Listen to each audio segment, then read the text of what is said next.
What's happening, guys? Charles Salisbury here. Thank you so much for joining me as ever. Today we're going to go through something right back to the foundation. So we've been through hair masks, we've been through how to straighten hair, but we've never actually been through what is hair.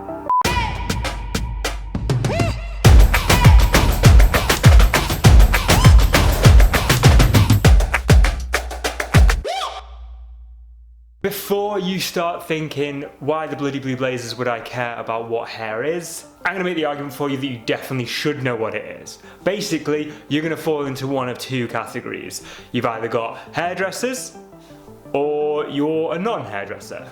So first of all, the hairdressing category, you will need to know your hair structure and composition for everything.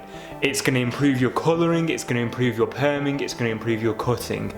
By knowing how the colours and how things affect the hair strands, and by knowing how the hair strand is structured, gives you a further understanding, which means that when you're next going up to the colour bar, you'll have a greater understanding of whether you're going to pick a semi or a permanent, or if you're going to take how long you're going to leave your relaxer on for, or whatever it is that you're doing, mainly chemical, it's going to help you know it. The rest of you non-hairdressers out there, this is also super important for you to know as well.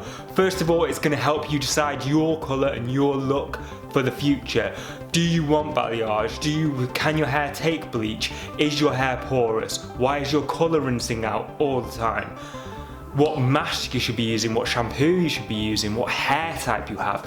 All of these questions come down to what kind of structure is your hair. So today we're going to basically break it down for you into three main categories of hair and what these hair strands do. So armed with this knowledge, you'll have a better, more confident feel next time you walk into a salon, or next time, if you're a hairdresser, your client sits down in the chair. So first of all, we have the outside layer. Let's start from the outside and work inwards.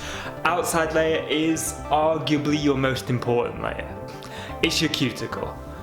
The cuticle is a series of basically scales that lie one on top of another that protect the rest of the hair. So if you were to get your hair, one single strand, rub it from root to end, you'll feel it's glossy and smooth. If you do it the other way, you'll feel it's quite squeaky and quite coarse. So that's the other way of the scales. So mine, it even works on mine. Mine is natural hair, uncoloured, and I use some masks and serums on it.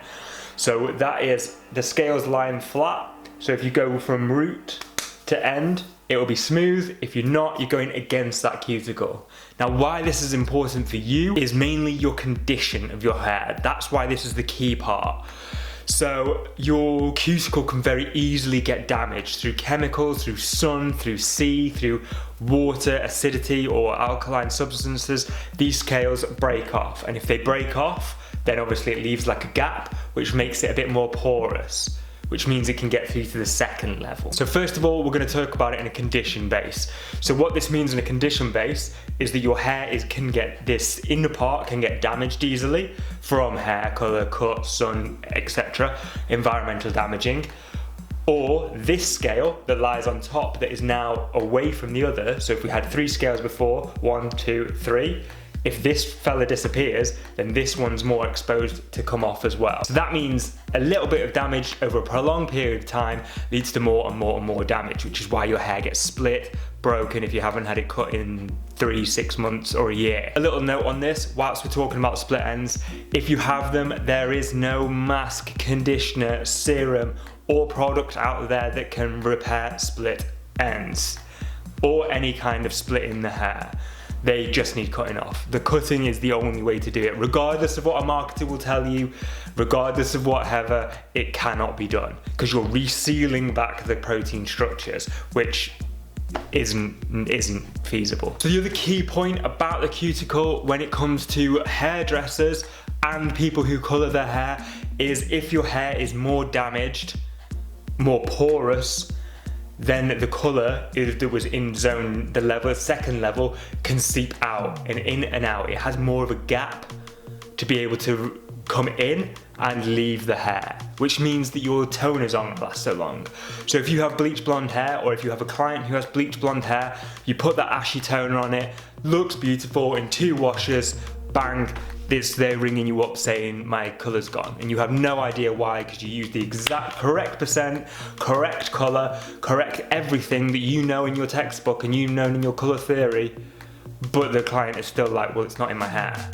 Well, this could be down to your cuticle and the porous nature, which means you need to be recommending your client or yourself, if you have hair like this, you need to be using your conditioners, your serums, you need to be avoiding heat, you need to be getting it cut more regularly so that your hair is a little bit healthier, because healthy hair, the colours will stay better, always. The second level is the cortex. The cortex is the main body of the hair. That's the main part of it. The cuticle can be anything up to 2 layers to 20 layers depending on the coarseness and density of your hair. The cortex is the main part though. The reason why the cortex is important is for a number of reasons. One, this is where the split happens and split ends. Once it's damaged, it will split up throughout the cortex and then you will separate, which is why when I was saying before that nothing can reseal them, it will be like cutting a carrot in half and trying to reseal it back together. The strands are broken. It is a lot more difficult to damage this area of the hair, but once it does get damaged, it needs cutting because you are going to be further damaging the rest of the hair. And once this is done, it's game over for it. So this part is less important for your cosmetic products. This part is not going to get affected by serums and masks and what have you. They're going to lie on the cuticle and they're going to help seal the hair back up. The reason why this is important for you hairdressers, or again people that colour your hair, is more for your chemical treatments, which is why it's important to know, because if you are going to colour your hair, if you are going to bleach your hair, looking at this strand and noticing what's out there, what's in it and how it works is going to help you no end when it comes to your colour choice, be it a packet dye or a professional colour.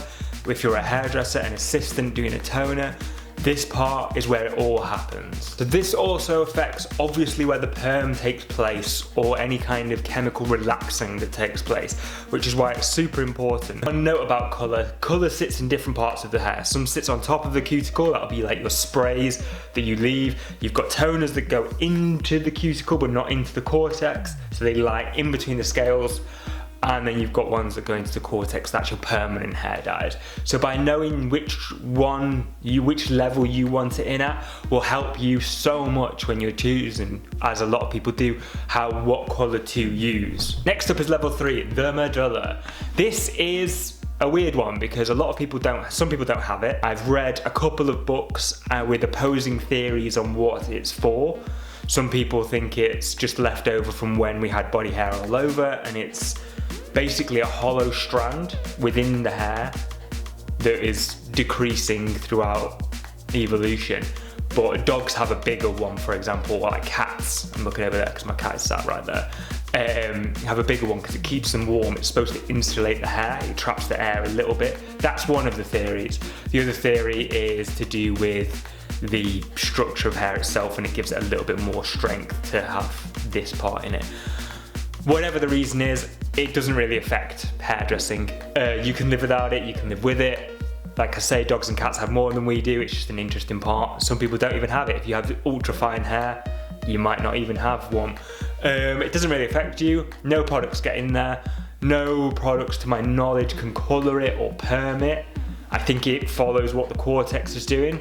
So it kind of reinforces the fact that the cortex is the main part of the hair. And that is it. Now, the reason why I want to go through this is because I want to go through a lot more education with you guys, especially on Mondays. I want to be bringing in a weekly kind of step-by-step of what happens, both for hairdressers who are starting out in their career, the assistants, and people who are just interested in hair. I also am going to build it up to people who are a bit more advanced and a bit more knowledgeable, but we're going to start from the grassroots and then progress from there. And for all you hairdressers out there, this is super important for you as well, because this is old knowledge. This is stuff that you probably haven't thought about. I haven't done this in college since I was in college, which was 14 years ago. So it's nice to just have these little refreshers and to use this channel just to kind of guide you a little bit to create a better, more relaxing environment for yourself to work in. The more knowledge we have, the better we are at working. And the better we are at working, the more enjoyable it is. And so with that, I say thank you so much for watching. As always, like, subscribe, comment. If you wanted me to go over anything in particular, or if you want to ask me any questions, please feel free to get in touch and I'll either write you back, respond, or I'll respond with a video and we'll go through it in depth. Thank you, stay safe and take care.